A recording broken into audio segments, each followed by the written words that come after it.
Chapitre 70 – La valeur de chaque voix. Ilia marchait dans une forêt silencieuse. Il ne parlait pas. Mais ses pensées étaient nettes. De toutes les voix. De toutes les idées. De toutes les différences.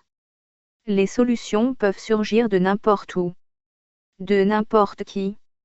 Il observa une petite pousse traverser une fissure dans la roche. La vie n'obéit pas aux hiérarchies athéniennes. Elle surgit là où on ne l'attend pas. La richesse réelle de l'athénium réside là. Dans la multiplicité. Dans l'imprévisible. Brider l'accès au savoir. Confisquer la connaissance.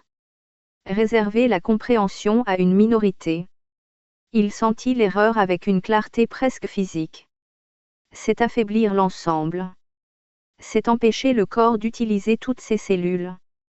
Certains le font par peur. Peur des bouleversements. Peur de perdre le contrôle. Mais étouffer l'intelligence collective ne protège pas. Cela retarde seulement l'inévitable. Il leva les yeux vers la canopée. Et si l'athénium persistait dans cet aveuglement? Il imagina la terre sans ville. Sans route. Sans bruit mécanique. La déesse Turane reprenant sa place. La végétation recouvrant le béton. Les rivières débordant librement. Mais avant ce retour au vert, il vit autre chose. Un effondrement brutal.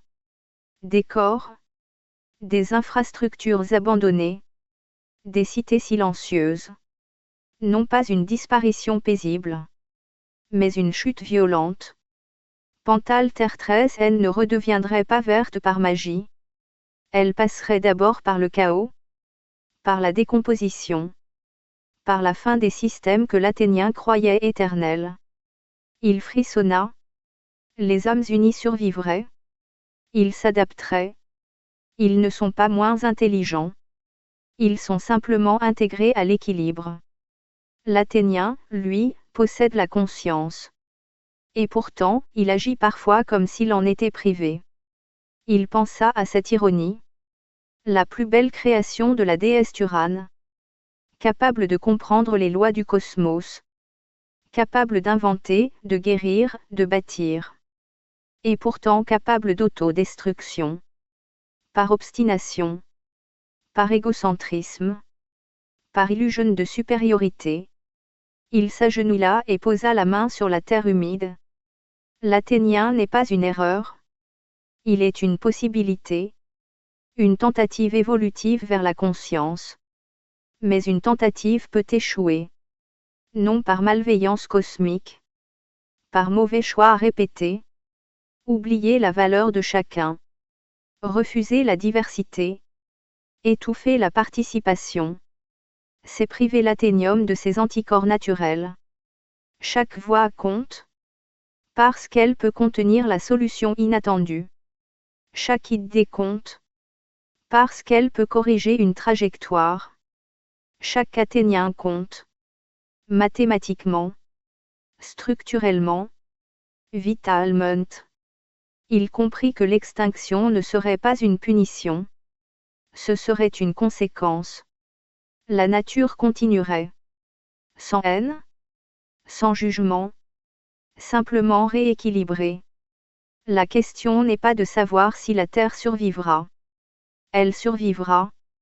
La question est de savoir si l'athénium choisira de survivre avec elle. Ilia resta immobile. Le vent passa entre les arbres. Il n'y avait aucun discours à prononcer.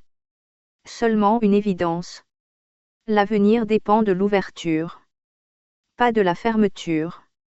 De la coopération. Pas de la confiscation. Et dans ce silence forestier, il comprit que le véritable cauchemar n'était pas la fin. C'était l'aveuglement volontaire qui y conduit. Alors il se releva. Et cette fois, il ne ressentait ni colère ni menace. Seulement une urgence lucide. Préserver chaque voix. Pour éviter le silence définitif.